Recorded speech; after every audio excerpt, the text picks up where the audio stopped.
तो नमस्कार दोस्तों, आज की इस वीडियो के अंदर हम बात करने जा रहे हैं ब्लैक फोन 2 नाम की इस मूवी के बारे में, जो कि अभी हाल ही में एक तरह से थिएटर में रिलीज़ होने वाली है।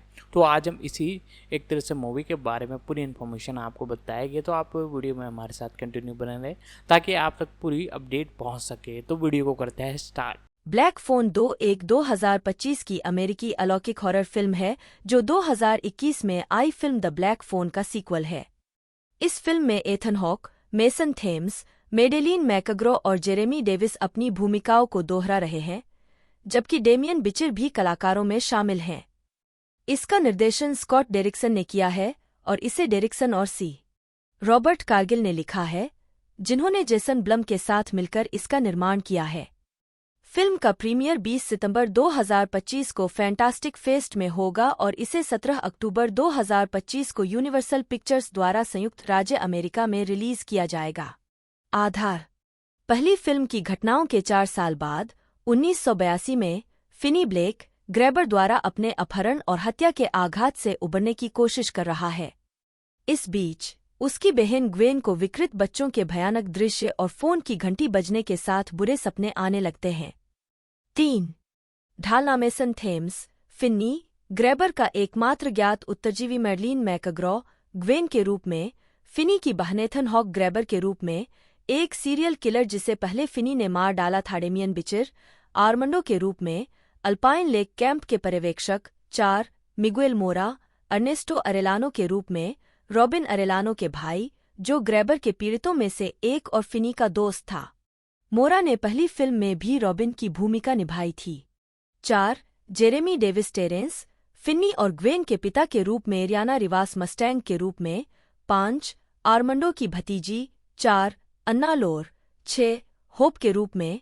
7 फिनी और ग्वेन की दिवंगत मांग्राहम एबे केनेथ के रूप में, मेव बीटी बारबरा के रूप में। उत्पादन जून 2022 में स्कॉट डेरिक्सन ने कहा कि जो हिल अपनी 20वीं सदी के भूत नामक कहानी को लेकर थोड़े आश्वस्त थे, लेकिन लेखक ने उन्हें सीक्वल के लिए एक शानदार विचार दिया था जिसे वह द ब्लैक फोन की सफलता की स्थिति में निर्देशित करने के लिए तैयार थे। 8 अगस्त में डेरिक्सन और हिल ने पुष्टि की कि सीक्वल बनाने के लिए स्टूडियो के साथ चर्चा चल रही थी। डेरिक्सन ने पहली फिल्म की वित्तीय सफलता को इस परियोजना के विकास के उत्प्रेरकों में से एक बताया। 9 हिल ने कहा कि सीक्वल लिखने की उनकी प्रेरणा ग्रैबर के मुखौटों की प्रतिष्ठित कल्पना पर आधारित थी। 10 नवंबर 2023 में यह बताया गया कि Ethan Hawke, Mason Thames, Madeleine McGraw, Jeremy Davies और मिगुएल कैजरेज मोरा पहली फिल्म से अपनी भूमिकाओं को दोहराएंगे। पटकथा स्कॉट डेरिक्सन और सी. रॉबर्ट कारगिल ने लिखी थी, साथ ही यह जोड़ी सीक्वल में निर्माता के रूप में भी काम कर रही थी। 11 दिसंबर में डेरिक्सन को निर्देशक के रूप में लौटने की पुष्टि हुई। 12 सितंबर 2024 में डेमियन बिचर कलाकारों में शामिल हुए। 13 मिस्टेरियम के कामकाजी शीर्षक के साथ प्रमुख फोटोग्राफी 4 नवंबर 2024 को टोरंटो में शुरू हुई और 15 जनवरी 2025 को समाप्त होने वाली थी। 14-15 पारेम एकबर्ग छायाकार के रूप में काम कर रहे थे। 17 फिल्मांकन 23 जनवरी 2025 को समाप्त हुआ। 18-19 मुक्त करना। ब्लैक फोन 2 का प्रीमियर 20 सितंबर 2025 को फैंटास्टिक फेस्ट में हुआ और इसे 17 अक्टूबर 2025 को रिलीज किया जाना है। 20, 21, 22 इसे मूल रूप से 27 जून 2025 को रिलीज किया जाना था। 23 स्वागत। समीक्षा एग्रीगेटर वेबसाइट रॉटन टोमाटोज पर 27 आलोचकों की 81% समीक्षाएं सकारात्मक हैं। वेबसाइट की आम सहमति इस प्रकार है, अपने पूर्ववर्ती के परिणामों को गंभीरता से लेते हुए ब्लैक फोन 2 एक खौफनाक सीक्वल है जो उन स्खमों से यादगार डर और विचारोत्तेजक विषय निकालता है जो अभी भी बने हुए हैं। 24 मेटाक्रिटिक, जो भारित औसत का उपयोग करता है, ने 7 आलोचकों के आधार पर फिल्म को 100 में से 71 अंक दिए, जो आम तौर पर अनुकूल समीक्षाओं को दर्शाता है। स्कॉट डेरिक्सन, जन्म 16 जुलाई 1966, एक अमेरिकी फिल्म निर्माता हैं। उन्हें हॉरर शैली में उनके काम के लिए जाना जाता है। उन्होंने The exorcism of Emily Rose 2005, Sinister 2012 और द ब्लैक फोन 2021 जैसी फिल्मों का निर्देशन किया है। उन्हें मार्वल कॉमिक्स के एक पात्र पर आधारित सुपरहीरो फिल्म डॉक्टर स्ट्रेंज 2016 के लिए भी जाना जाता है। प्रारंभिक जीवन। स्कॉट डेरिक्सन कोलोराडो के डेनवर में पले बढ़े। उन्होंने बायोला विश्वविद्यालय से मानविकी में दर्शनशास्त्र और साहित्य पर जोर देते हुए स्नातक की उपाधि प्राप्त की और संचार में फिल्म और धर्मशास्त्र पर जोर देते हुए स्नातक की उपाधि प्राप्त की। उन्होंने USC school of cinema television से स्नातक की पढ़ाई पूरी की। आजीविका। डेरिक्सन की पहली फीचर फिल्म हेलराइजर इन्फर्नो थी, जो लंबे समय से चली आ रही हेलराइजर फिल्म श्रृंखला की 5वीं किस्त थी। इसे 2000 में सीधे वीडियो के लिए रिलीज किया गया था।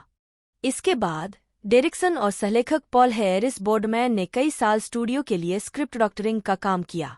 डेरिक्सन ने कहा, मुझे 13 पटकथाएं लिखने या फिर से लिखने के लिए भुगतान किया गया था, लेकिन उनमें से कोई भी नहीं बनी।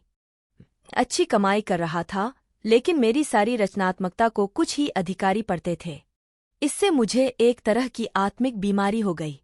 3. डेरिक्सन और बोर्डमैन की कुछ अप्रकाशित पटकथाओं में future tense, the mystic, ghosting और माइंड बेंडर शामिल हैं। 4. डेरिक्सन ने the exorcism of Emily Rose का सहलेखन और निर्देशन किया, जो मोटे तौर पर एनेलिस मिशेल की एक सच्ची कहानी पर आधारित थी। 5. इस फिल्म को शिकागो फिल्म क्रिटिक्स एसोसिएशन की अब तक की शीर्ष 100 सबसे डरावनी फिल्मों की सूची में शामिल किया गया था। द एक्सॉर्सिज्म ऑफ एमिली रोज की दुनिया भर में थिएटर बॉक्स ऑफिस पर कुल कमाई $144 मिलियन से ज्यादा थी। 6. इसे 32वें सैटर्न अवार्ड्स में सर्वश्रेष्ठ हॉरर फिल्म का पुरस्कार मिला। 2008 में स्टार कीनू रीव्स के साथ डेरिक्सन ने इसके बाद डेविड स्कारपा द्वारा लिखित और कीनू रीव्स और जेनिफर कोनेली अभिनीत the day the earth stood still के रीमेक का निर्देशन किया। यह फिल्म 2008 के अंत में रिलीज हुई और इसने दुनिया भर में $233 मिलियन से अधिक की कमाई की। 7. अगस्त 2011 में डेरिक्सन ने निर्माता जेसन ब्लम के साथ मिलकर एथन हॉक अभिनीत एक रहस्य हॉरर फिल्म सिनिस्टर लिखी और निर्देशित की। 8. $30 लाख की यह फिल्म 12 अक्टूबर 2012 को समिट एंटरटेनमेंट द्वारा सिनेमाघरों में रिलीज की गई और इसे आमतौर पर सकारात्मक समीक्षा मिली। 9. सिनिस्टर ने अमेरिकी बॉक्स ऑफिस पर $48 लाख से ज्यादा और दुनिया भर में $78 लाख से ज्यादा की कमाई की। डेरिक्सन ने फिल्म के सीक्वल का सहलेखन किया, लेकिन निर्देशन नहीं किया। 9.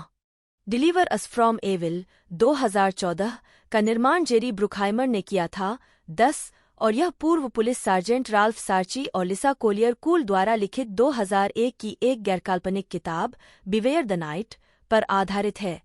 इसके मार्केटिंग अभियान ने इस बात पर जोर दिया कि यह वास्तविक घटनाओं से प्रेरित थी। यह 2 जुलाई 2014 को रिलीज हुई थी। 11. और इसने $30 मिलियन के बजट के मुकाबले $87.9 मिलियन की कमाई की। 2015 वंडरकॉन में डेरिक्सन ने अगली फिल्म डॉक्टर स्ट्रेंज का निर्देशन किया, जो मार्वल कॉमिक्स की संपत्ति और मार्वल सिनेमैटिक यूनिवर्स का हिस्सा थी। यह नवंबर 2016 में रिलीज हुई। 12. यह फिल्म व्यावसायिक और आलोचनात्मक रूप से सफल रही। इसे 43वें सैटर्न अवार्ड्स में सर्वश्रेष्ठ comic to film motion picture का पुरस्कार मिला। दिसंबर 2018 में यह घोषणा की गई थी कि डेरिक्सन डॉक्टर स्ट्रेंज के sequel Doctor Strange in the multiverse of madness का निर्देशन करेंगे, जिसे मई 2021 में रिलीज करने की योजना थी। 13. जनवरी 2020 में डेरिक्सन ने घोषणा की कि उन्होंने अनिर्दिष्ट रचनात्मक मतभेदों के कारण निर्देशन से दूरी बना ली है, जिसके बाद सैम राइमी ने कार्यभार संभाला।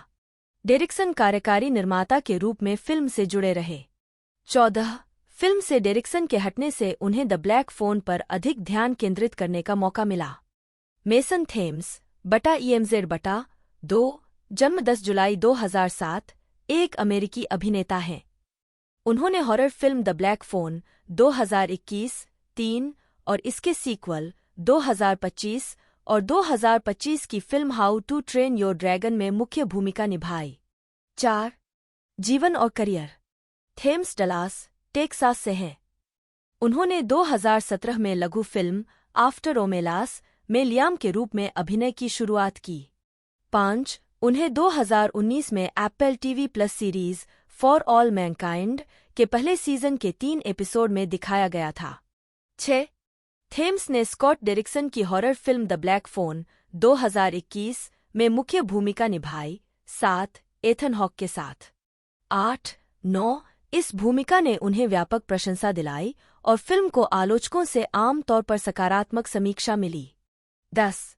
सैकड़ों अन्य आवेदकों की तुलना में थेम्स को चुनने पर डेरिक्सन ने कहा कि उनके पास एक ऐसी प्रतिभा है जो बहुत कम अभिनेताओं, यहां तक कि वयस्क पेशेवर अभिनेताओं के पास भी नहीं होती, यानी हर पल को सच्चाई और भावनात्मक रूप से एक एक शॉट में बिना ज्यादा अभिनय किए पेश करने की क्षमता।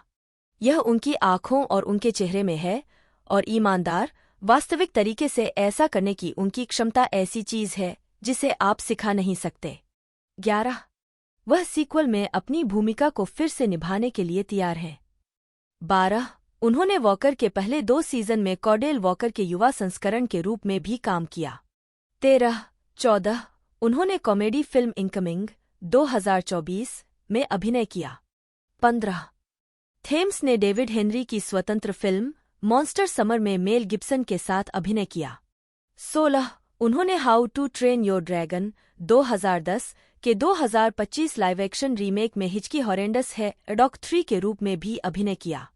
4. 2027 में रिलीज होने वाली इसकी अगली कड़ी में उनके लौटने की उम्मीद है। 17. 18. 2025 की गर्मियों में थेम्स कॉमेडी फिल्मों न्यू ईयर्स रेव और शिथेर्स के कलाकारों में शामिल हो गए। 2021 में डेरिक्सन ने जो हिल की लघु कहानी द ब्लैक फोन के एक रूपांतरण का निर्देशन किया, जिसकी पटकथा उन्होंने सी. रॉबर्ट कार्गिल के साथ लिखी थी। 16. ब्लमहाउस प्रोडक्शंस और यूनिवर्सल पिक्चर्स द्वारा निर्मित द ब्लैक फोन ने डेरिक्सन को एथन हॉक और जेम्स रैनसोन के साथ फिर से जोड़ा और 24 जून 2022 को सकारात्मक समीक्षाओं के साथ नाटकीय रूप से रिलीज किया गया। यह फिल्म डेरिक्सन के लिए बहुत ही व्यक्तिगत थी, क्योंकि उन्होंने दावा किया कि यह 3 साल की चिकित्सा से विकसित हुई है। उन्होंने यह भी कहा कि यह उनके लिए अपने बचपन की दर्दनाक प्रकृति का पता लगाने का एक तरीका था। 15. इसे 47वें सैटर्न अवार्ड्स में सर्वश्रेष्ठ हॉरर फिल्म और सर्वश्रेष्ठ रूपांतरित पटकथा। 17. 18. 2023 में डेरिक्सन ने हॉरर एंथोलॉजी फिल्म VHS 85 के लिए ड्रीम किल खंड का निर्देशन किया। इस फिल्म ने सर्वश्रेष्ठ स्ट्रीमिंग प्रीमियर के लिए फैंगोरिया चेनसॉ पुरस्कार जीता। जून 2024 में डेरिक्सन ने स्काईडांस मीडिया के लिए अपनी अगली फिल्म द गॉर्ज पूरी की। एप्पल टीवी प्लस ने फिल्म के अधिकार हासिल कर लिए। 19. इस फिल्म में Anya Taylor Joy, Miles Taylor और सिगोर्नी वीवर मुख्य भूमिका में होंगे। 20. द गॉर्ज के बाद डेरिक्सन की अगली फिल्म ब्लैक फोन 2 होगी, जो 17 अक्टूबर 2025 को रिलीज होगी। मेडेलिन मैकग्रॉ, जन्म 22 दिसंबर 2008, एक अमेरिकी अभिनेत्री हैं। उन्होंने टेलीविजन शो आउटकास्ट 2016 से 2018 और फिल्म द मंडेला इफेक्ट 2019 और द ब्लैक फोन 2021 सहित विभिन्न हॉरर थीम वाली परियोजनाओं में अपनी भूमिकाओं के लिए पहचान बनाई, जिसके लिए उन्हें एक युवा अभिनेता द्वारा सर्वश्रेष्ठ प्रदर्शन के लिए सैटर्न पुरस्कार नामांकन मिला। उन्हें चीख की रानी भी कहा जाता है। उन्होंने डिज्नी चैनल श्रृंखला सीक्रेट्स ऑफ सल्फर स्प्रिंग्स 2021 से 2023 में ज़ोई कैंपबेल के रूप में भी अभिनय किया और उसके बाद से Marvel cinematic universe MCU film Ant Man and the Wasp 2018 और डिज्नी प्लस श्रृंखला व्हाट इफ 2023 में होप वैन डायन के एक युवा संस्करण को चित्रित किया है। आजीविका। मैकग्रा ने अपने फिल्मी करियर की शुरुआत एक बाल कलाकार के रूप में फिल्म अमेरिकन स्नाइपर 2014 और अन्य विभिन्न लघु फिल्मों में अपने जुड़वां भाई के साथ की थी। 2-3 विभिन्न टेलीविजन शो में दिखाई देने के बाद उन्होंने हॉरर ड्रामा शो आउटकास्ट 2016 से 2018 में अभिनय किया। 4 पहले सीजन में एक आवर्ती भूमिका से मैकग्रा को दूसरे सीजन के लिए सीरीज में नियमित रूप से पदोन्नत किया गया। 2 मैकग्रा कई फिल्मों में पात्रों के बाल संस्करणों के रूप में दिखाई दिए, जिनमें शामिल हैं एंटमैन एंड द वास्प 2018 एक युवा होप वैन डायन के रूप में इवांगेलिन लिली द्वारा निभाई गई पैसिफिक रिम अपराइजिंग 2018 एक युवा अमारा नामानी के रूप में कैली स्पेनी द्वारा निभाई गई। 5 और द मिशेल्स बनाम द मशीन्स 2021 एक युवा केटी मिशेल के रूप में एब्बी जैकबसन द्वारा निभाई गई। 6 इस दौरान उन्होंने पिक्सर फिल्मों में विभिन्न पात्रों को आवाज दी, जिसमें कार्स 3 2017 में मैडी मैगियर और टॉय स्टोरी 4 2019 में बोनी शामिल हैं। 7 वह द मंडेला इफेक्ट 2019 में भी दिखाई दी।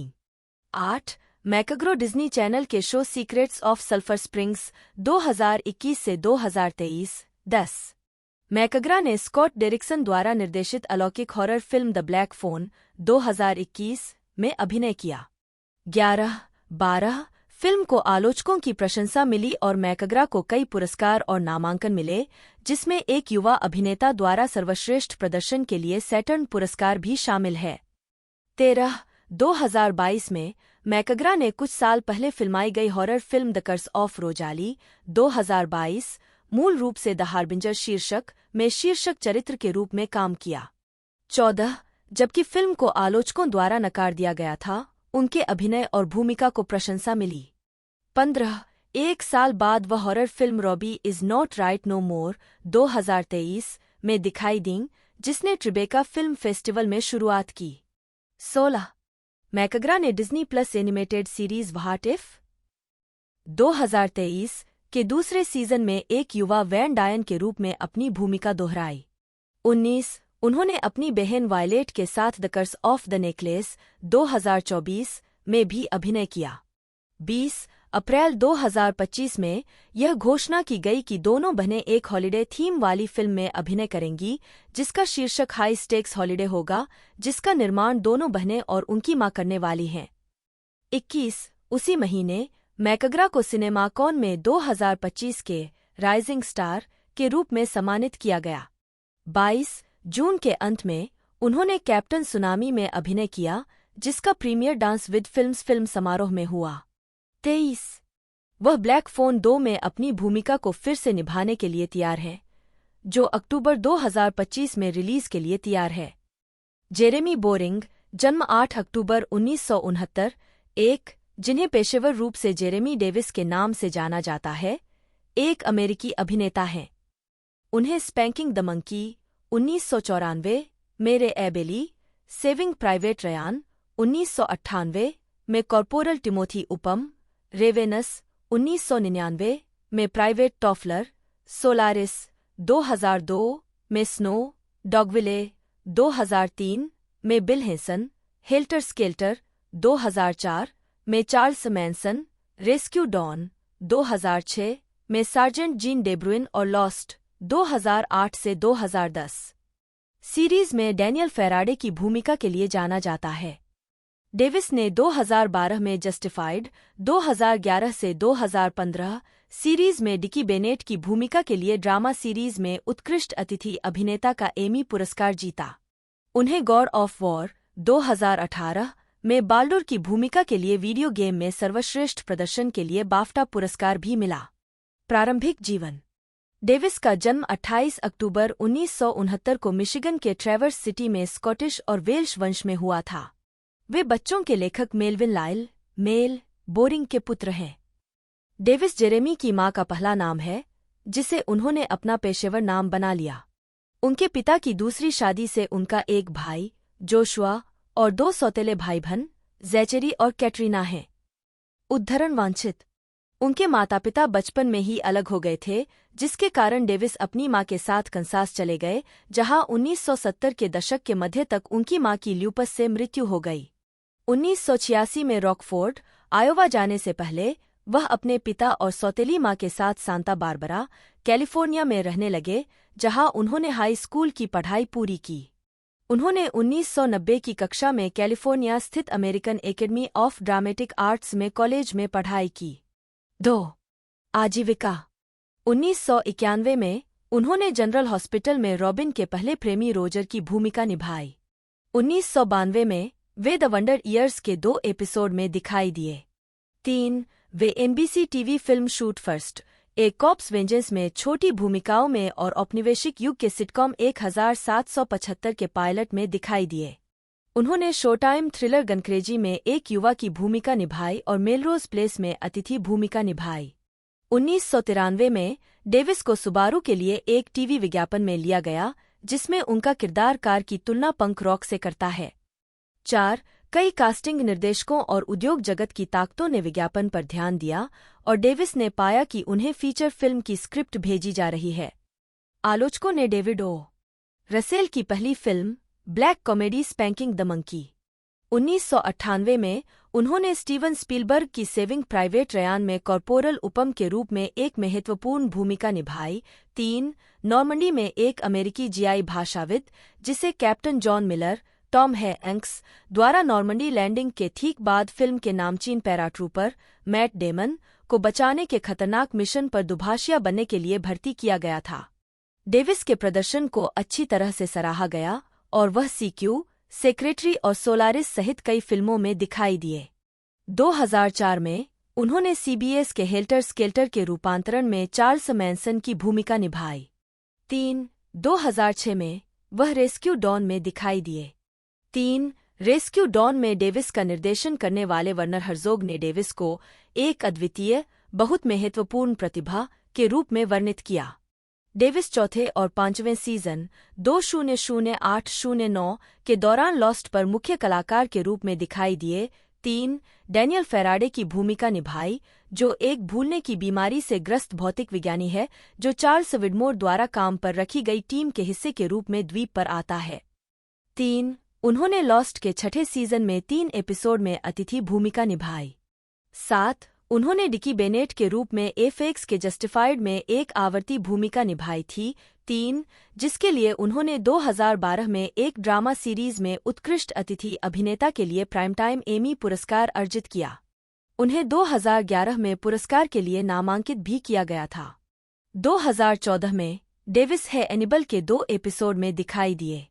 उन्होंने हिस्ट्री चैनल की 2015 की मिनी सीरीज टेक्सास राइजिंग में सार्जेंट एप्रेम नोल्स के रूप में अभिनय किया। 3. 2017 के टीवी नाटक अमेरिकन गॉड्स में उन्होंने ईसा मसीह के एक संस्करण की भूमिका निभाई और 2018 के video game God of war में 3. उन्होंने बाल्डुर के लिए आवाज और मोशन कैप्चर प्रदान किया। डेमियन बिचर नाजेरा, स्पेनिश उच्चारण DMJMBITINAXCA, जन्म 1 अगस्त 1963, एक मैक्सिकन अभिनेता हैं। 2. 3 टेलीनोवेलस में अभिनय करने के बाद वह हॉलीवुड फिल्मों में दिखाई देने लगे।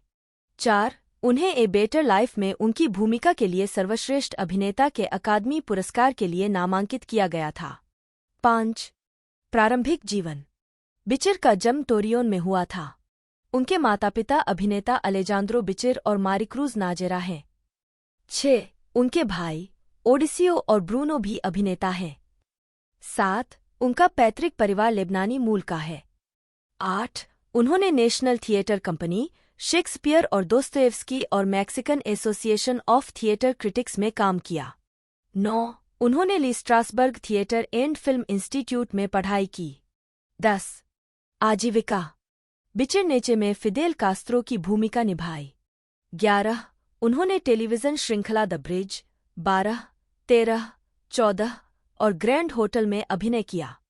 15, 16 उनकी निर्देशन वाली पहली film a circus story and a love song का premiere Morelia international film festival में हुआ। 17, 18 अन्य फिल्मों में a better life, 19 alien, covenant, 20 chaos walking, 21 the hateful eight, 22 the nun, 23 और विदाउट ब्लड शामिल हैं। 24 व्यक्तिगत जीवन। वह अमेरिकन सिविल लिबर्टीज यूनियन के आव्रजन अधिकारों के राजदूत हैं। उनकी दूसरी पत्नी स्टेफनी शेर्क की 12 अप्रैल 2019 को एक स्विमिंग पूल में मृत्यु हो गई। बिचर की एक बेटी है, गाला। एथन ग्रीनहॉक, जन्म 6 नवंबर 1970, एक अमेरिकी अभिनेता, लेखक और फिल्म निर्देशक हैं। डेड पोएट्स सोसाइटी 1989 में एक सफल प्रदर्शन करने से पहले उन्होंने एक्सप्लोरर्स 1985 में अपनी फिल्मी शुरुआत की। हॉक ने 1995 से 2013 तक रिचर्ड लिंकलेटर की बिफोर ट्रिलॉजी में जूली डेल्पी के साथ अभिनय किया। हॉक को ट्रेनिंग डे 2001 और बॉयहुड 2014 के लिए सर्वश्रेष्ठ सहायक अभिनेता के लिए अकादमी पुरस्कार के लिए 2 नामांकन और बिफोर सनसेट 2004 और बिफोर मिडनाइट 2013 के सहलेखन के लिए सर्वश्रेष्ठ रूपांतरित पटकथा के लिए 2 नामांकन मिले। अन्य उल्लेखनीय भूमिकाओं में Reality Bites 1994, Gattaca 1997, Great Expectations 1998। Hawke ने कथा फिल्मों Chelsea Walls 2001, The Hottest State 2006 और ब्लेज 2018 के साथ साथ documentary Seymour N Introduction 2014 का निर्देशन किया। उन्होंने Showtime limited series The Good Lord Bird 2020 में जॉन ब्राउन की भूमिका निभाई, उसका सहलेखन और अभिनय किया और HBO max documentary series the last movie stars 2022 का निर्देशन किया। उन्होंने Marvel television mini series moon night 2022 में आर्थर है एरो की भूमिका निभाई। अपने फिल्मी काम के अलावा हॉक कई थिएटर प्रस्तुतियों में भी नजर आए हैं। उन्होंने 1992 में एंटोन चेखव की द सीगल से ब्रॉडवे पर अपनी शुरुआत की और 2007 में टॉम स्टॉपर्ड की द कोस्ट ऑफ यूटोपिया में अपने अभिनय के लिए उन्हें टोनी पुरस्कार में सर्वश्रेष्ठ फीचर्ड अभिनेता के लिए नामांकित किया गया। 2010 में हॉक ने सैम शेपर्ड की ए लाई ऑफ द माइंड का निर्देशन किया, जिसके लिए उन्हें उत्कृष्ट निर्देशक के लिए ड्रामा डेस्क पुरस्कार में नामांकन मिला। 2018 में उन्होंने राउंड अबाउट थिएटर कंपनी द्वारा सैम शेपर्ड के नाटक ट्रू वेस्ट के पुनरुद्धार में अभिनय किया। हॉक को कई नामांकन प्राप्त हुए हैं, जिनमें कुल 4 अकादमी पुरस्कार, 2 गोल्डन ग्लोब पुरस्कार और 1 टोनी पुरस्कार शामिल हैं, जबकि उन्होंने 1 डेटाइम एमी पुरस्कार भी जीता है। प्रारंभिक जीवन। हॉक का जन्म 6 नवंबर 1970 को हुआ था। 1-2 उनके पिता जेम्स हॉक एक बीमा मुंशी थे और उनकी तत्कालीन पत्नी लेस्ली नी ग्रीन एक चैरिटी कार्यकर्ता थीं। 3-4 हॉक के माता-पिता टेक्सास के फोर्ट वर्थ में हाई स्कूल के दिनों से ही एक दूसरे के साथ थे और उन्होंने युवावस्था में ही विवाह कर लिया था जब हॉक की मां 17 वर्ष की थीं। 5 हॉक का जन्म 1 वर्ष बाद हुआ था। हॉक के माता-पिता उनके जन्म के समय ऑस्टिन स्थित टेक्सास विश्वविद्यालय में छात्र थे। वे अलग हो गए और बाद में 1974 में, जब हॉक 4 वर्ष के थे, उनका तलाक हो गया। अलग होने के बाद हॉक का पालन पोषण उनकी मां ने किया। न्यूयॉर्क शहर में बसने से पहले दोनों कई बार स्थानांतरित हुए, जहां हॉक ने ब्रुकलिन हाइट्स में पैकर कॉलेजिएट इंस्टीट्यूट में पढ़ाई की। एंड्रयू निकोल की साइंस फिक्शन फिल्म गट्टाका 1997 में हॉक ने कहा कि कई सालों में पढ़ी गई सबसे दिलचस्प पटकथाओं में से एक 34 में उन्होंने एक ऐसे व्यक्ति की भूमिका निभाई जो किसी दूसरे आदमी की पहचान मानकर आनुवंशिक रूप से परिपूर्ण मनुष्यों के समाज में घुसपैठ करता है। हालांकि गट्टाका बॉक्स ऑफिस पर सफल नहीं रही 21, लेकिन इसे आलोचकों से आम तौर पर अनुकूल समीक्षा मिली। 35 फोर्ट वर्थ स्टार टेलीग्राम के समीक्षक ने लिखा कि हॉक सहानुभूतिपूर्ण लेकिन तीखे उपस्थिति के आधार पर, जिसने उनके बाल अभिनेता के दिनों से उनकी अच्छी सेवा की है, सबसे प्रभावशाली है। 36 1998 में हॉक ग्वेनेथ पाल्ट्रो और रॉबर्ट डी नीरो के साथ ग्रेट एक्सपेक्टेशंस में दिखाई दिए। 37 उसी वर्ष के दौरान हॉक ने न्यूटन गैंग की सच्ची कहानी पर आधारित द न्यूटन बॉयज पर लिंकलेटर के साथ फिर से सहयोग किया। 38 प्रत्येक फिल्म के लिए आलोचनात्मक समीक्षा मिश्रित थी। 39-40 अगले वर्ष हॉक ने डेविड गुटरसन के इसी शीर्षक वाले उपन्यास पर आधारित स्नो फॉलिंग ऑन सीडर में अभिनय किया। 41 प्रशांत नॉर्थवेस्ट में सेट और एक यूरोपीय अमेरिकी पुरुष और जापानी अमेरिकी महिला के बीच प्रेम संबंध को दर्शाने वाली इस फिल्म को उत्साहीन स्वागत मिला। 42 एंटरटेनमेंट वीकली ने कहा, हॉक ने खुद को इतनी अंधेरी गांठ में जकड़ लिया है कि हमें कोई अंदाजा नहीं है कि इश्माइल कौन है या वह ऐसा क्यों करता है। 43 2000 का दशक, ट्रेनिंग डे और बिफोर सनसेट। हॉक की अगली फिल्म भूमिका माइकल अल्मेरेडा की 2000 की फिल्म है एमलेट में थी, जिसमें उन्होंने शीर्षक चरित्र निभाया था। फिल्म ने प्रसिद्ध विलियम शेक्सपियर के नाटक को समकालीन न्यूयॉर्क शहर में स्थानांतरित कर दिया। एक तकनीक जिसे हॉक ने नाटक को और अधिक सुलभ और महत्वपूर्ण बना दिया। 44 सैलून समीक्षक ने लिखा, हॉक निश्चित रूप से जीवित स्मृति का सबसे महान है, एमलेट नहीं है, लेकिन उसका प्रदर्शन शेक्सपियर के सबसे महान चरित्र के रूप में है, एमलेट के स्थान को मजबूत करता है, और इस अर्थ में वह उन अभिनेताओं की लंबी कतार में खुद को अधिक रखता है जिन्होंने यह भूमिका निभाई है। 45 2001 में हॉक 2 और लिंक्लेटर फिल्मों में दिखाई दिए, वेकिंग लाइफ और टेप दोनों को समीक्षकों ने सराहा। 46 47 एनिमेटेड वेकिंग। जब हॉक 10 साल के थे तब उनकी मां ने दोबारा शादी कर ली और परिवार West Windsor Township, New Jersey चला गया। 8 वहाँ हॉक ने public West Windsor Plainsboro High School, जिसका नाम बदलकर 1997 में West Windsor Plainsboro High School South कर दिया गया, में पढ़ाई की। 6 7 बाद में उन्होंने प्रिंसटन के हुन स्कूल में दाखिला ले लिया, जो एक माध्यमिक बोर्डिंग स्कूल था। 9 जहाँ से उन्होंने 1988 में स्नातक किया। 10 हाई स्कूल में हॉक एक लेखक बनने की ख्वाहिश रखते थे, लेकिन अभिनय में उनकी रुचि विकसित हो गई। उन्होंने जॉर्ज बर्नार्ड शॉ के सेंट जोन के मैककार्टर थिएटर के एक प्रोडक्शन में 13 साल की उम्र में स्टेज पर अपनी शुरुआत की। 7 11 उन्होंने Meet Me in Saint Louis और You Can't Take It with You के West Windsor Plainsboro High School productions में भी प्रदर्शन किया। 12 हुन स्कूल में उन्होंने प्रिंसटन परिसर में स्थित मैककार्टर थिएटर में अभिनय की कक्षाएं लीं। 12 हाई स्कूल से स्नातक होने के बाद उन्होंने पिट्सबर्ग में कार्नेगी मेलन विश्वविद्यालय में अभिनय का अध्ययन किया। डेड पोएट्स सोसाइटी 1989 में कास्ट होने के बाद उन्होंने पढ़ाई छोड़ दी। 13 उन्होंने 2 साल के लिए न्यूयॉर्क विश्वविद्यालय के अंग्रेजी कार्यक्रम में दाखिला लिया। आजीविका 1980 का दशक, प्रारंभिक वर्ष और मृत कवियों का समाज। हॉक ने 14 साल की उम्र में अपनी पहली कास्टिंग कॉल में शामिल होने के लिए अपनी मां की अनुमति प्राप्त की। 14 और जो डाटे की एक्सप्लोरर्स 1985 में अपनी पहली फिल्म भूमिका हासिल की, जिसमें उन्होंने रिवर फीनिक्स के साथ एक एलियनग्रस्त स्कूली लड़के की भूमिका निभाई।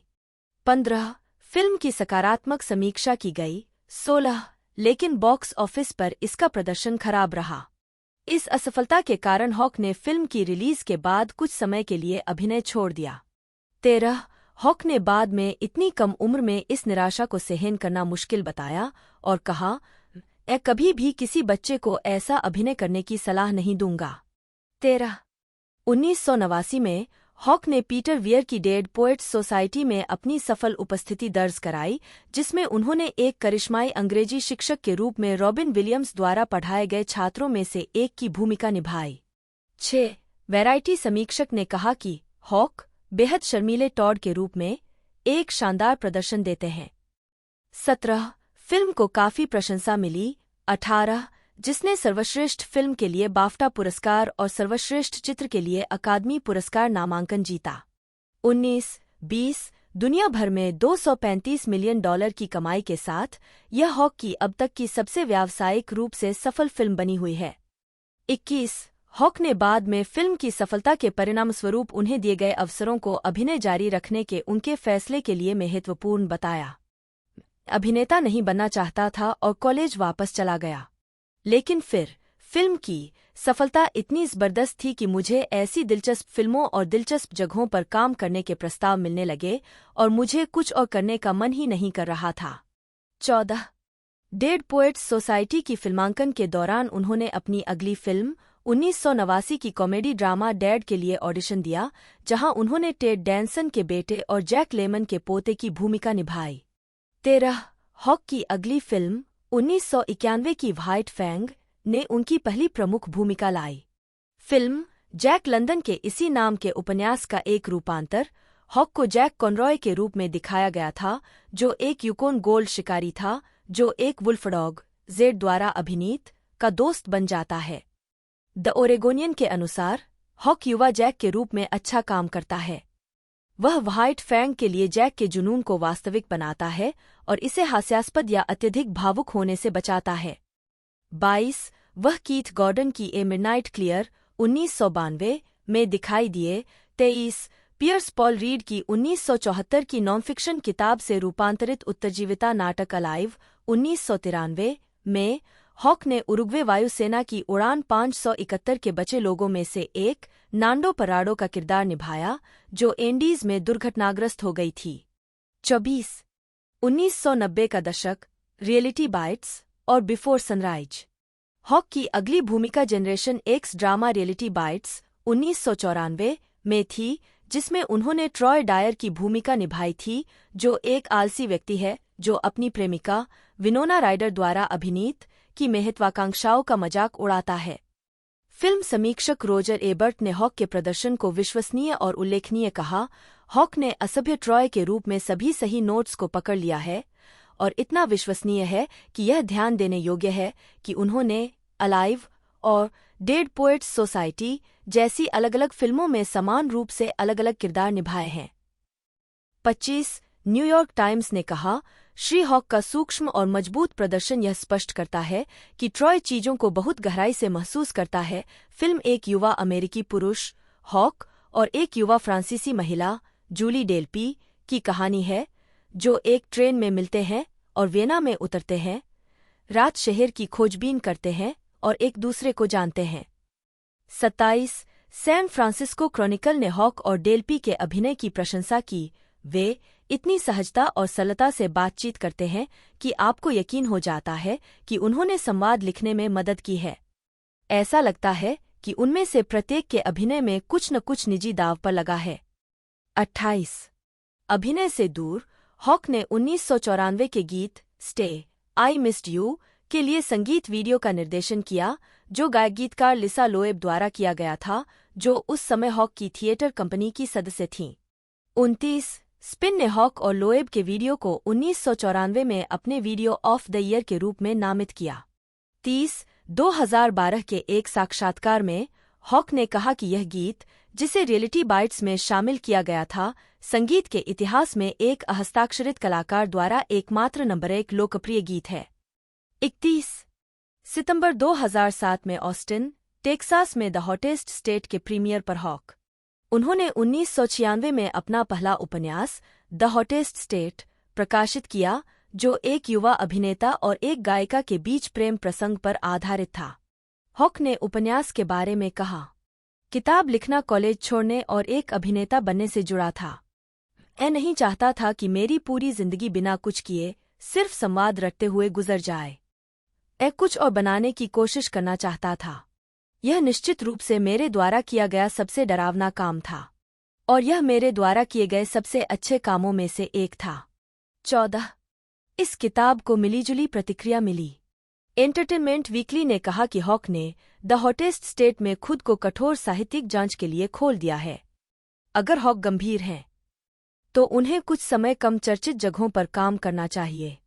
32 द न्यूयॉर्क टाइम्स ने सोचा कि हॉक ने युवा और असमंजस से भरे होने का एहसास दिखाने का अच्छा काम किया है, और निष्कर्ष निकाला कि द हॉटेस्ट स्टेट अंततः एक प्यारी सी प्रेम कहानी है।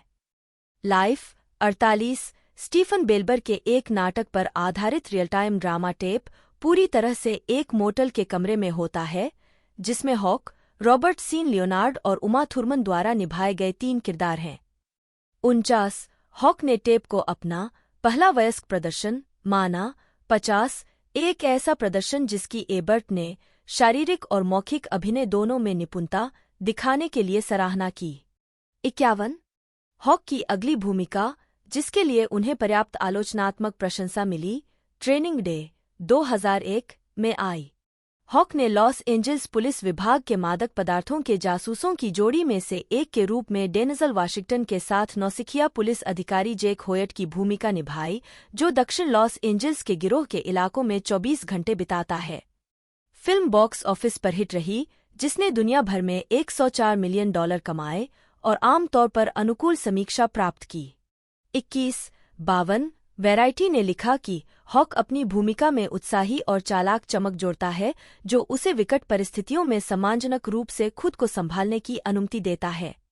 53 CNN के पॉल क्लिंटन ने बताया कि हॉक का प्रदर्शन एक किंवदंती वाशिंगटन के साथ पैर से पैर मिलाते हुए एक हिरण जैसी आंखों वाले 14 उनके प्रदर्शन ने उन्हें सर्वश्रेष्ठ सहायक अभिनेता के लिए स्क्रीन एक्टर्स गिल्ड और अकादमी पुरस्कार नामांकन दिलाया।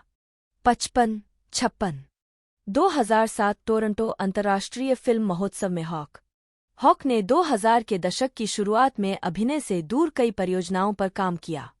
उन्होंने चेल्सी वॉल्स 2002 के साथ अपने निर्देशन की शुरुआत की, जो न्यूयॉर्क शहर के प्रसिद्ध चेल्सी होटल में रहने वाले 5 संघर्षरत कलाकारों के बारे में एक स्वतंत्र नाटक था। 57 फिल्म आलोचनात्मक और आर्थिक रूप से असफल रही। 58 एक दूसरा उपन्यास 2002 का ऐश वेडन्सडे बेहतर तरीके से प्राप्त हुआ और न्यूयॉर्क टाइम्स बेस्ट सेलर सूची में शामिल हुआ। 59 एक अवॉल सैनिक और उसकी गर्भवती प्रेमिका की कहानी। 14 उपन्यास ने आलोचनात्मक प्रशंसा आकर्षित की। द गार्जियन ने इसे तेज और मार्मिक ढंग से लिखा। एक गहन एक बैठे पढ़ने के लिए बनाता है, कहा। 60 न्यूयॉर्क टाइम्स ने उल्लेख किया कि पुस्तक में हॉक ने एक उपन्यासकार के जन्मजात उपहार। 61 2003 में हॉक ने टेलीविजन पर उपस्थिति दर्ज कराई, टेलीविजन श्रृंखला एलियास के दूसरे सीजन में अतिथि भूमिका निभाई, जहां उन्होंने एक रहस्यमय CIA एजेंट की भूमिका निभाई। 62 2004 में हॉक ने फिल्म में वापसी की और 2 फीचर फिल्मों टेकिंग लाइव्स और बिफोर सनसेट में अभिनय किया। रिलीज होने पर टेकिंग लाइव्स को मोटे तौर पर नकारात्मक समीक्षा मिली। 63 लेकिन हॉक के प्रदर्शन को आलोचकों ने पसंद किया। स्टार ट्रिब्यून ने कहा कि वह एक जटिल चरित्र को प्रेरक ढंग से निभाता है। 64 बिफोर सनसेट हॉक, लिंकलेटर और डेल्पी द्वारा सहलिखित बिफोर सनराइज 1995 की अगली कड़ी बहुत अधिक सफल रही। 65 हार्टफोर्ड कोटेंट ने लिखा कि 3 सहयोगी जेसी और सेलिन को इंद्रधनुषी और ताजा रखते हैं, जो सभी रोमांटिक फिल्म जोड़ों में से एक सबसे रमणीय और मार्मिक है। 66 हॉक ने इसे अपनी पसंदीदा फिल्मों में से एक कहा।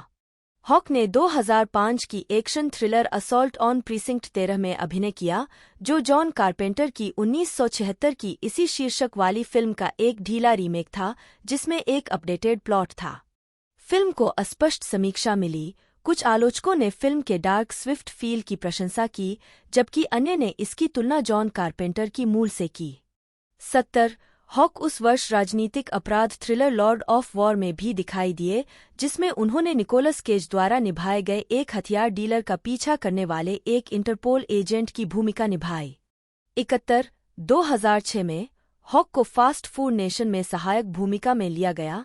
73 2007 में हॉक ने Philip Seymour Hoffman, Marisa Tomei और अल्बर्ट फिन्नी के साथ crime drama before the devil knows you are dead में अभिनय किया। 74 सिडनी ल्यूमेट के अंतिम काम, फिल्म को आलोचनात्मक प्रशंसा मिली। 75 USA टुडे ने इसे बेहद मनोरंजक कहा। हॉक और हॉफमैन के प्रदर्शन को उत्कृष्ट बताया। 76 रोलिंग स्टोन के पीटर ट्रेवर्स ने हॉक के प्रदर्शन की प्रशंसा की, यह देखते हुए कि वह नुकसान का एक भयावह चित्रण बनाने के लिए गहराई से खुदाई करता है। 77 अगले वर्ष हॉक ने मार्क रफालो के साथ crime drama what doesn't kill you में अभिनय किया। अनुकूल स्वागत के बावजूद 78 फिल्म को इसके वितरक के दिवालियापन के कारण उचित नाटकीय रिलीज नहीं दी गई थी। 79 2009 में हॉक 2 फीचर फिल्मों में दिखाई दिए। न्यूयॉर्क आई लव यू, एक रोमांस फिल्म जिसमें 12 लघु फिल्में शामिल थीं। 80 और स्टेटन आइलैंड, एक अपराध ड्रामा जिसमें विंसेंट डीनफ्रियो और सेमोर कैसल सहकलाकार थे। 81 2010 का दशक, before midnight, boyhood, first reformed. 2010 में हॉक ने साइंस फिक्शन हॉरर फिल्म डेब्रेकर्स में एक पिशाच हेमाटोलॉजिस्ट के रूप में अभिनय किया। 82 स्पिरिक भाइयों के साथ ऑस्ट्रेलिया में फिल्माए गए इस फीचर को उचित समीक्षा मिली। 83 और इसने दुनिया भर में 51 मिलियन अमेरिकी डॉलर कमाए। 21 उनकी अगली भूमिका एंटोनी फुकुआ की ब्रुकलिन फाइनेस्ट में एक भ्रष्ट नारकोटिक्स अधिकारी की थी। 84 मार्च में फिल्म की शुरुआत एक औसत दर्जे के स्वागत के साथ हुई। 85 फिर भी उनके प्रदर्शन को अच्छी तरह से प्राप्त किया गया। न्यूयॉर्क डेली न्यूज ने निष्कर्ष निकाला, हॉक 20 साल पहले किसी ने भी उनसे जो अनुमान लगाया था उससे कहीं अधिक मजबूत, गहन अभिनय की ओर विकास जारी रखते हुए फिल्म को आगे बढ़ाते हैं। 84, 86। इसके बाद उन्होंने पावेल पावलिकोव्स्की की the woman in the fifth में क्रिस्टिन स्कॉट थॉमस के साथ अभिनय किया, जो पेरिस में अपने जीवन के पुनर्निर्माण के लिए संघर्ष कर रहे एक अमेरिकी उपन्यासकार के बारे में एक रसीला पहेली थी।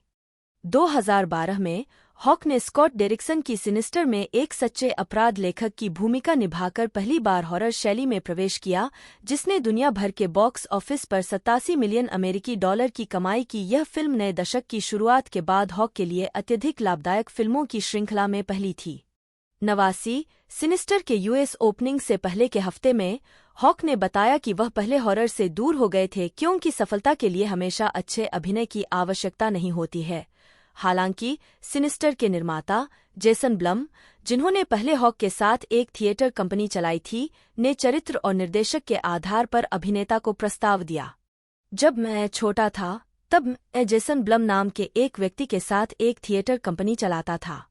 उसे हॉरर फिल्में बहुत पसंद थीं और उसने पैरानॉर्मल एक्टिविटी के साथ अपनी एक छोटी सी उपशैली बनाई। वह मुझसे इस बारे में बात करने की कोशिश करता रहा कि मुझे इस पूरी शैली से कैसे प्यार करना चाहिए। मैंने उससे कहा, मेरे पास अब तक ऐसी कोई स्क्रिप्ट नहीं आई जिसमें कोई बहुत ही शानदार किरदार हो और जिसके साथ कोई सच्चा फिल्म निर्माता जुड़ा हो जिसमें मेरी रुचि हो। इसलिए वह मुझे इसमें ले आया। 31, हॉक, बर्लिन, जर्मनी में फरवरी 2013 में बिफोर मिडनाइट के प्रीमियर पर। 2013 के दौरान हॉक ने विभिन्न शैलियों की 3 फिल्मों में अभिनय किया। बिफोर मिडनाइट, बिफोर सीरीज की तीसरी किस्त, ने हॉक को डेल पी और लिंकलेटर के साथ फिर से जोड़ा। 90, अपने पूर्ववर्तियों की तरह फिल्म को काफी हद तक आलोचनात्मक प्रशंसा मिली। 91, वैराइटी ने लिखा कि आधुनिक युग के महान फिल्म रोमांस में से एक बिफोर मिडनाइट में अपनी सबसे समृद्ध और पूर्ण अभिव्यक्ति प्राप्त करता है और होटल के कमरे में दृश्य को अभिनेताओं की है एंडबुक के लिए एक कहा। 92, फिल्म ने सहलेखक हॉक, लिंकलेटर और डेलपी को सर्वश्रेष्ठ रूपांतरित पटकथा के लिए एक और अकादमी पुरस्कार नामांकन अर्जित किया। 93, इसके बाद हॉक ने हॉरर थ्रिलर द पर्ज में अभिनय किया, जो एक ऐसे अमेरिकी भविष्य के बारे में है जहां साल में एक रात के लिए अपराध वैध है। मिश्रित समीक्षाओं के बावजूद 94, फिल्म ने 34 मिलियन अमेरिकी डॉलर की शुरुआती कमाई के साथ सप्ताहांत बॉक्स ऑफिस पर शीर्ष स्थान हासिल किया, जो हॉक के करियर की सबसे बड़ी शुरुआत थी। 95, हॉक की 2013 की तीसरी फिल्म एक्शन थ्रिलर गेटअवे थी, जो आलोचनात्मक और व्यावसायिक दोनों रूप से असफल रही। 96, 97, लिंकलेटर की बॉयहुड, जो 12 वर्षों के दौरान शूट की गई फिल्म थी, की रिलीज 2014 के मध्य में हुई। 98, यह 6 से 18 साल की उम्र के एक अमेरिकी लड़के के जीवन का अनुसरण करती है, जिसमें हॉक नायक के पिता की भूमिका निभाते हैं। यह फिल्म 2014 की सर्वश्रेष्ठ समीक्षा वाली फिल्म बन गई और इसे कई आलोचक संघों द्वारा वर्ष की सर्वश्रेष्ठ फिल्म का नाम दिया गया। 99, 100, हॉक ने एक साक्षात्कार में कहा कि ध्यान उनके लिए आश्चर्य की बात थी। जब वह पहली बार लिंकलेटर के प्रोजेक्ट से जुड़े तो यह एक उचित फिल्म की तरह नहीं लगा और यह 60 के दशक के एक कट्टरपंथी फिल्म प्रयोग या कुछ और जैसा था। 101, अगले पुरस्कार सत्र में फिल्म को सर्वश्रेष्ठ फिल्म के लिए अकादमी पुरस्कार के लिए नामांकित किया गया। 100, इसने हॉक को कई पुरस्कारों के लिए नामांकन भी दिलाया, जिसमें अकादमी, बाफ्टा, गोल्डन ग्लोब और सर्वश्रेष्ठ सहायक अभिनेता के लिए एसएजी पुरस्कार शामिल हैं। 100, हॉक ने अगली बार स्पायरिक बंधुओं के साथ फिर से साइंस फिक्शन थ्रिलर प्रिडेस्टिनेशन पर काम किया, जिसमें हॉक ने अपने अंतिम कार्य पर एक समयात्रा करने वाले एजेंट की भूमिका निभाई। 2014 के एसएक्सएसडब्ल्यू फिल्म फेस्टिवल में इसके प्रीमियर के बाद फिल्म अगस्त 2014 में ऑस्ट्रेलिया में और जनवरी 2015 में अमेरिका में रिलीज हुई। 102, फिल्म को बड़े पैमाने पर सकारात्मक समीक्षा मिली और इसे सर्वश्रेष्ठ फिल्म के लिए एएसीटीए पुरस्कार के लिए नामांकित किया गया। 103, 104, इसके बाद उन्होंने गुड किल के लिए अपने गट्टाका निर्देशक एंड्रयू निकोल के साथ पुनर्मिलन किया। इस आधुनिक युद्ध फिल्म में हॉक ने एक परेशान विवेक वाले ड्रोन पायलट की भूमिका निभाई, जिसके कारण द हॉलीवुड रिपोर्टर ने इसे वर्षों में उनकी सर्वश्रेष्ठ स्क्रीन भूमिका कहा। 105, इसके अलावा 2014 में हॉक फिल्म सिम्बेलाइन में दिखाई दिए। सितंबर 2014 में हॉक की पहली documentary Seymour N introduction Toronto international film festival TIFF में प्रदर्शित हुई, जिसने TIFF के सर्वश्रेष्ठ डॉक्यूमेंट्री के लिए पीपुल्स चॉइस अवार्ड में दूसरा रनरअप जीता। 106 एक डिनर पार्टी के बाद कल्पना की गई जिसमें हॉक और बर्नस्टीन दोनों मौजूद थे। फिल्म शास्त्रीय संगीतकार सीमोर बर्नस्टीन की एक प्रोफाइल है, जिन्होंने बताया कि भले ही वह आमतौर पर एक बहुत ही निजी व्यक्ति हैं, लेकिन वह हॉक के निर्देशन के अनुरोध को अस्वीकार करने में असमर्थ थे क्योंकि वह बहुत प्यारे हैं। बर्नस्टीन और हॉक ने फिल्मांकन प्रक्रिया के दौरान एक दोस्ती विकसित की और शास्त्रीय पियानोवादक ने हॉक के थिएटर समूहों में से एक के लिए प्रदर्शन किया। 107 फिल्म को मार्च 2015 में गर्मजोशी से स्वागत के साथ रिलीज किया गया था। 108 लॉस एंजल्स टाइम्स के समीक्षक ने इसे चुपचाप चलती, अनिश्चित काल तक गहरी के रूप में वर्णित किया। 109 हॉक की 2 फिल्मों का प्रीमियर 2015 TIFF में हुआ था, दोनों को अनुकूल समीक्षा मिली। 111 रॉबर्ट बुद्रेउ की drama film born to be blue में उन्होंने जैज संगीतकार चेट बेकर की भूमिका निभाई। 112 यह फिल्म 1960 के दशक के अंत में सेट की गई है और हेरोइन की लत से ग्रस्त संगीतकार के अशांत करियर की वापसी पर केंद्रित है। 113 बेकर का उनका चित्रण अच्छी तरह से प्राप्त हुआ था। रोलिंग स्टोन ने कहा कि वह सब कुछ जो एथन हॉक को एक असाधारण अभिनेता बनाता है, उनकी ऊर्जा, उनकी सहानुभूति, एक चरित्र के गहरे अवकाशों का पता लगाने के लिए उनकी निडर, घमंडमुक्त उत्सुकता, बॉर्न टू बी ब्लू में देखने को मिलती है।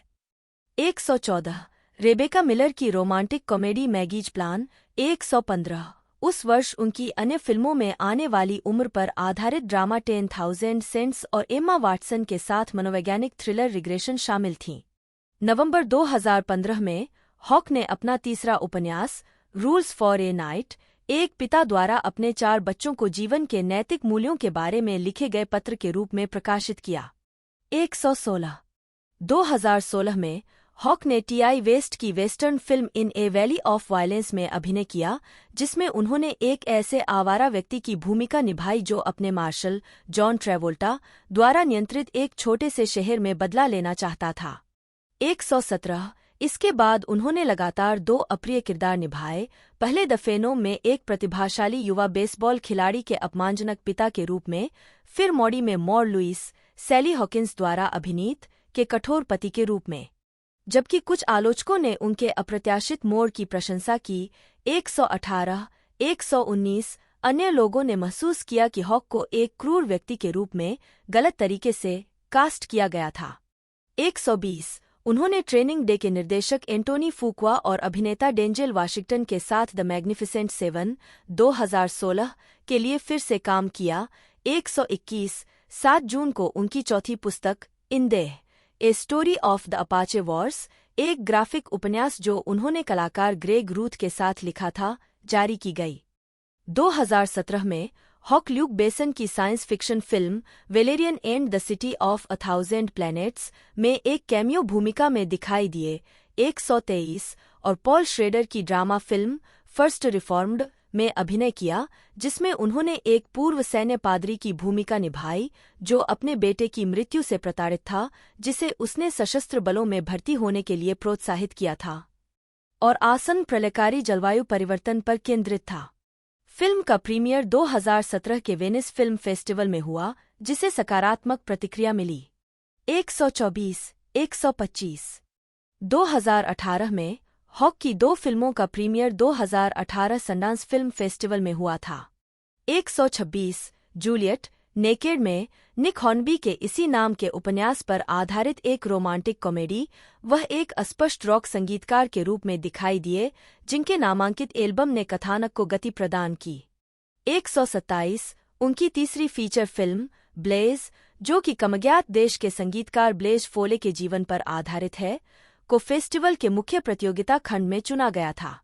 128 इसके अलावा हॉक ने बुड्रेउ की क्राइम थ्रिलर स्टॉकहोम में अभिनय किया, जिसका प्रीमियर 2018 ट्रिबेका फिल्म फेस्टिवल में हुआ था। 129 हॉक 2019 के वेस्टर्न ड्रामा द किड में थे। 2020 का दशक निरंतर कार्य हॉक 2022 पीबॉडी अवार्ड्स के प्रस्तुतकर्ता के रूप में। 2019 में हॉक और जेसन ब्लम ने द गुड लॉर्ड बर्ड पुस्तक को इसी नाम पर आधारित मिनी सीरीज में रूपांतरित किया, जिसका प्रीमियर 4 अक्टूबर 2020 को शो टाइम पर हुआ। 131, 132, 133, 134। वह डेविड डिग्स और एलर कोलट्रेन के साथ उन्मूलनवादी जॉन ब्राउन की भूमिका निभाते हैं और माया हॉक की भी भूमिका निभाते हैं। 2020 की जीवनी पर आधारित फिल्म टेस्ला में वह शीर्षक चरित्र, आविष्कारक और इंजीनियर निकोला टेस्ला की भूमिका निभाते हैं। उनका तीसरा उपन्यास A Bright Ray of Darkness फरवरी 2021 में प्रकाशित हुआ था। 135, 2022 में हॉक ने मार्वल स्टूडियो द्वारा निर्मित डिज्नी प्लस स्ट्रीमिंग श्रृंखला मून नाइट में मुख्य खलनायक आर्थर है एरो की भूमिका निभाई। 136 और ब्लमहाउस फीचर द ब्लैक फोन में बच्चों के सीरियल किलर द ग्रैबर की भूमिका निभाई और द ब्लैक फोन 2 में अपनी भूमिका को फिर से निभाने के लिए तैयार हैं। बाद वाले ने ब्लमहाउस के साथ हॉक के नवे सहयोग को चिह्नित किया। 137 उसी वर्ष वह रॉबर्ट एगर्स की द नॉर्थमैन में दिखाई दिए, जो 10वीं शताब्दी का वाइकिंग महाकाव्य था जिसे आयरलैंड में फिल्माया गया था, जिसमें निकोल किडमैन, अन्या टेलर जॉय और विलेम डेफो। 2022 में पॉल न्यूमैन और जोआन वुडवर्ड पर हॉक की 6 भाग की जीवनी संबंधी documentary the last movie stars HBO max पर प्रसारित की गई। 140 हॉक ने एनिमेटेड बच्चों की टेलीविजन श्रृंखला बैटव्हील्स में ब्रूस वेन बैटमैन की आवाज भी दी। 141 स्टेज कैरियर हॉक ने थिएटर को अपना पहला प्यार बताया है। 142 एक ऐसी जगह जहां वह अधिक रचनात्मक होने के लिए स्वतंत्र हैं। 143 हॉक ने 1992 में मैनहट्टन के लिसेयम थिएटर में एंटोन चेखव के द सीगल में नाटककार कॉन्स्टेंटिन ट्रेप्लेव की भूमिका निभाते हुए ब्रॉडवे में अपनी शुरुआत की। 144 अगले वर्ष हॉक मैनहट्टन थिएटर कंपनी मालापार्ट के सहसंस्थापक और कलात्मक निदेशक थे, जो 2000 तक जीवित रही। 8 145 न्यूयॉर्क के मंच के बाहर हॉक ने 1995 में सैम शेपर्ड के बरीड चाइल्ड के निर्माण में उपस्थिति दर्ज कराई, जिसका निर्देशन गैरी सिनिस ने शिकागो के स्टेपेनवुल्फ थिएटर में किया था। 146 हॉक ने जैक ओब्रायन के 2003 के प्रोडक्शन हेनरी IV में हेनरी पर्सी हॉटस्पर की भूमिका निभाते हुए ब्रॉडवे में वापसी की। 148 न्यूयॉर्क पत्रिका ने लिखा, एथन हॉक का हॉटस्पर एक सम्मोहक, उत्साही रचना है। 148 द न्यूयॉर्क टाइम्स के बेन ब्रेंटली ने बताया कि हॉटस्पर की हॉक की व्याख्या कुछ लोगों की पसंद के हिसाब से बहुत समकालीन हो सकती है, लेकिन उसे गुस्से और आक्रोश में देखना बहुत मजेदार था। 149 2005 में हॉक ने डेविड रेबे की डार्क कॉमेडी हलीबली के ऑफ ब्रॉडवे पुनरुद्धार में अभिनय किया। 150 न्यूयॉर्क टाइम्स के आलोचक ब्रेंटली ने केंद्रीय चरित्र एडी के रूप में हॉक के प्रदर्शन की प्रशंसा की। 151 हॉक 2008 में व्हाट डजंट किल यू की स्क्रीनिंग के दौरान नवंबर 2006 से मई 2007 तक हॉक ने टॉम स्टॉपर्ट के त्रयी नाटक द कोस्ट ऑफ यूटोपिया में मिखाइल बाकुनिन की भूमिका निभाई, जो न्यूयॉर्क के लिंकन सेंटर थिएटर में 8 घंटे का प्रोडक्शन था। 152 लॉस एंजल्स टाइम्स ने बाकुनिन पर हॉक के विचार की सराहना करते हुए लिखा, एथन हॉक बाकुनिन के रूप में अंदर बाहर आते जाते रहते हैं, जो एक प्रसिद्ध अराजकतावादी बनने की राह पर एक अजीब तरह से आकर्षक उत्साही व्यक्ति है। 153 इस प्रदर्शन के लिए हॉक को नाटक में सर्वश्रेष्ठ फीचर्ड अभिनेता के लिए अपना पहला टोनी पुरस्कार नामांकन मिला। 154 नवंबर 2007 में उन्होंने कलाकार संचालित of Broadway company the new group के लिए जोनाथन मार्क शेरमैन के 2 अंकों वाले नाटक थिंग्स वी वांट का निर्देशन। न्यूयॉर्क पत्रिका ने हॉक के संयमी निर्देशन की प्रशंसा की, विशेष रूप से प्रतिभाशाली कलाकारों को नाटकीयता से दूर ले जाने की उनकी क्षमता की। 155 अगले वर्ष हॉक को थिएटर के प्रति उत्कृष्ट प्रतिबद्धता के लिए माइकल मेंडेलसन पुरस्कार मिला। 156 अपने स्वीकृति भाषण में हॉक ने कहा, मुझे नहीं पता कि वे मुझे क्यों सम्मानित कर रहे हैं। मुझे लगता है कि वे मुझे सम्मानित करने का असली कारण थिएटर कंपनी के लिए धन जुटाने में मदद करना है। जब भी अर्थव्यवस्था पर गहरा असर पड़ता है तो सबसे पहली चीज जो जाती है वह है लोगों का दान, और लोगों द्वारा दी जाने वाली चीजों की सूची में सबसे आखिर में कला है, क्योंकि उन्हें लगता है कि यह आवश्यक नहीं है। मुझे लगता है कि मैं यहाँ लोगों को यह याद दिलाने के लिए हूँ कि एक देश के रूप में कला हमारे मानसिक स्वास्थ्य के लिए आवश्यक है। 156 2009 में हॉक ब्रिटिश निर्देशक सैम मेंडेस के तहत 2 नाटकों में दिखाई दिए, चेखव के द चेरी ऑर्चर्ड में ट्रोफिमोव के रूप में और शेक्सपियर के द विंटर टेल में ऑटोलिकस के रूप में। 157 ब्रिज प्रोजेक्ट के हिस्से के रूप में न्यूयॉर्क में लॉन्च किए गए 2 प्रोडक्शन 6 देशों में 8 महीने के दौरे पर गए। 157 द चेरी ऑर्चर्ड ने न्यूयॉर्क डेली न्यूज से एक मिश्रित समीक्षा जीती, जिसमें लिखा था, एथन हॉक खांसीदार छात्र ट्रोफिमोव की छवि में फिट बैठता है, लेकिन कोई चाहता है कि वह अपने गले में बारहमासी मेंढक के साथ बात न करे। 158 द विंटर टेल में हॉक का प्रदर्शन बेहतर तरीके से प्राप्त हुआ। जनवरी 2010 में हॉक ने न्यूयॉर्क के मंच पर सैम शेपर्ड द्वारा अपने दूसरे नाटक ए लाई ऑफ द माइंड का निर्देशन किया। 161 यह 1985 के प्रीमियर के बाद से नाटक का पहला बड़ा ऑफ ब्रॉडवे पुनरुद्धार था। 162 हॉक ने कहा कि वह नाटक के वास्तविकता की प्रकृति पर विचार 163 और इसके हास्य और रहस्यवाद के अजीब मेल से आकर्षित हुए थे। 162 द न्यूयॉर्क टाइम्स के लिए अपनी समीक्षा में बेन ब्रैंटली ने प्रोडक्शन की डरावनी शानदार स्पष्टता का उल्लेख किया और हॉक की एक ऐसे प्रदर्शन के लिए प्रशंसा की जिसका सटीक अभिनय के पारखी आने वाले वर्षों तक आनंद लेंगे। 164 एंटरटेनमेंट वीकली ने टिप्पणी की कि हालांकि ये लाई ऑफ द माइंड अपने अंतिम चरणों में थोड़ा डगमगाता है। 165 इस प्रोडक्शन को उत्कृष्ट पुनरुद्धार सहित 5 ल्यूसिल लॉटेल पुरस्कार नामांकन प्राप्त हुए। 166 और हॉक को एक नाटक के उत्कृष्ट निर्देशक के लिए ड्रामा डेस्क पुरस्कार नामांकन मिला। 167 हॉक ने अगली बार दिसंबर 2010 से फरवरी 2011 तक एक नए नाटक टॉमी नोहिली के ब्लड फ्रॉम ए स्टोन के ऑफ ब्रॉडवे प्रीमियर में अभिनय किया। नाटक एक महत्वपूर्ण सफलता नहीं थी। 168 लेकिन हॉक के केंद्रीय चरित्र ट्रेविस के चित्रण ने सकारात्मक प्रतिक्रिया अर्जित की।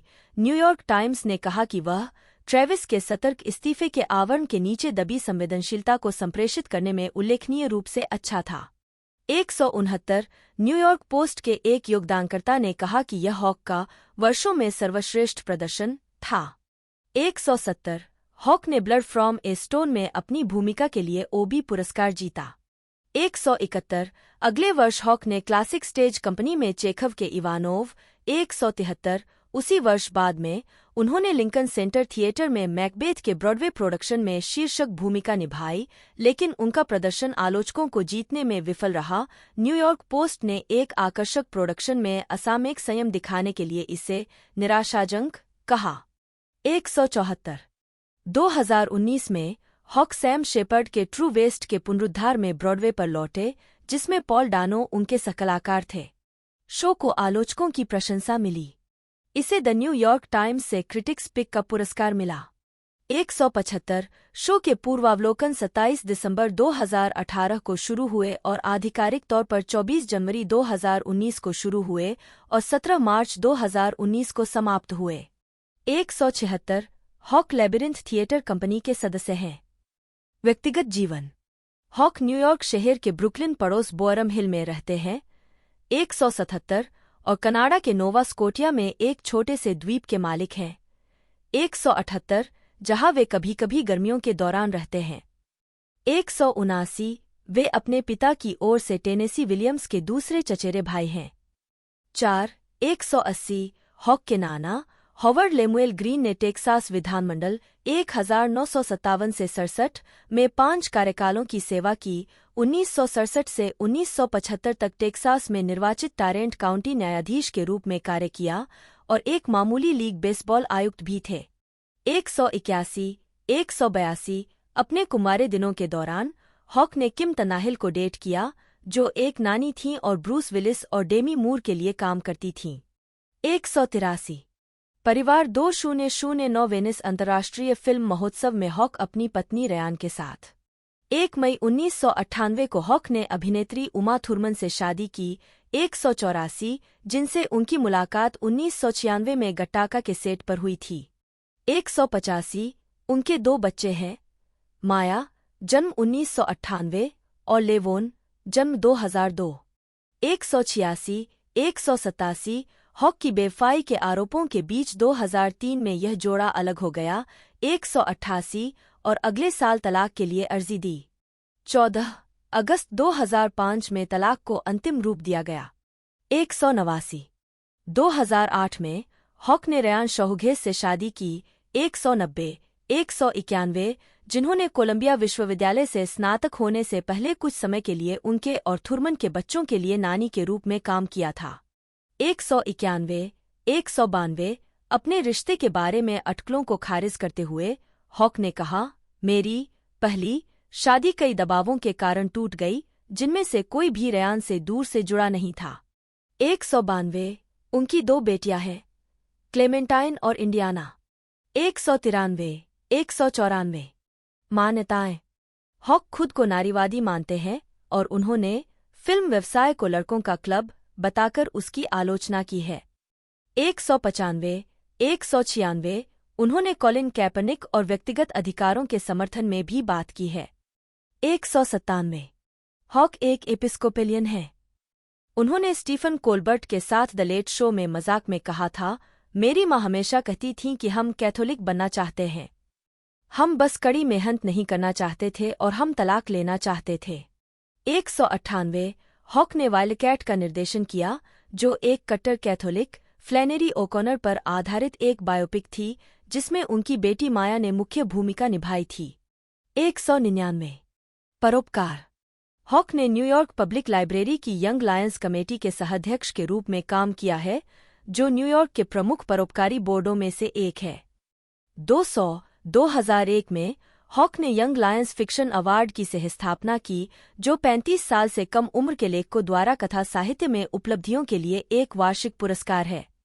201, 202, नवंबर 2010 में उन्हें न्यूयॉर्क पब्लिक लाइब्रेरी द्वारा लाइब्रेरी लायन के रूप में सम्मानित किया गया। 203, मई 2016 में हॉक लाइब्रेरी के न्यासी बोर्ड में शामिल हो गए। राजनीतिक दृष्टिकोण। हॉक डेमोक्रेटिक पार्टी का समर्थन करते हैं। 205, और उन्होंने 2000, 2004, 2008 और 2016 में संयुक्त राज्य अमेरिका के राष्ट्रपति पद के लिए क्रमशः Bill Bradley, John Kerry, Barack Obama और हिलेरी क्लिंटन का समर्थन किया। 206, 207, 208, 209, वह समलैंगिक अधिकारों के भी समर्थक हैं। मार्च 2011 में उन्होंने और उनकी पत्नी ने न्यूयॉर्क में समलैंगिक विवाह का समर्थन करते हुए एक वीडियो जारी किया। 210, अक्टूबर 2012 में एक साक्षात्कार में हॉक ने कहा कि वह राजनीति की तुलना में महान कला को अधिक पसंद करते हैं, और समझाते हुए कहा कि उनकी यह पसंद दर्शाती है कि वह राजनीति की कितनी कम परवाह करते हैं। मैं अपनी पीढ़ी के उन पहले लोगों के बारे में सोचता हूँ जिन्होंने महान कला की रचना की। मैं माइकल चैबन को एक बेहतरीन किताब लिखते देखता हूँ। जब मैं पिछले साल फिलिप सीमोर हॉफमैन को डेथ ऑफ ए सेल्समैन करते देखता हूँ, तो मैं अपनी पीढ़ी के लोगों को अपने काम में पूरी तरह से साकार होते हुए देखता हूँ, और मुझे यह वाकई रोमांचक लगता है। लेकिन राजनीति, मुझे नहीं पता। पॉल रयान निश्चित रूप से मेरे आदमी नहीं है। 31, हॉक डोनाल्ड ट्रंप के आलोचक थे। उन्होंने उनके मेक अमेरिका ग्रेट अगेन नारे और हिलेरी क्लिंटन को जेल में डालने की धमकी के लिए उनकी आलोचना की। 211, हॉक के अनुसार उनके परिवार के सदस्यों ने ट्रंप को वोट दिया था। तो दोस्तों ये रिलीज़ हो रही है, एक तरह से रिलीज़ कर दी गई है 20 सितंबर को ये कुछ थिएटर्स में, और ऑफिशियली सिनेमा में इसे रिलीज़ किया जाएगा 17 अक्टूबर 2025 को। जी हाँ दोस्तों, इस रिलीजिंग डेट पर ये रिलीज़ कर दी जाएगी। बाकी मैंने इसकी पूरी इन्फॉर्मेशन आपको बता दी है। आपको वीडियो अच्छी लगती है तो वीडियो को लाइक कीजिएगा, चैनल को सब्सक्राइब कर बेल आइकन दबाकर चैनल पर सेट कर दीजिएगा। बाकी ये इस मूवी का दूसरा पार्ट रहने वाला है। बाकी पार्ट 1 के एक्सप्लेनेशन चाहिए तो आप कमेंट कर दीजिएगा, मैं उसकी भी एक्सप्लेनेशन आपके लिए बहुत जल्द लेकर आऊँगा। तो आज की इस वीडियो में इतना ही, मिलता है दोस्तों अगले वीडियो में।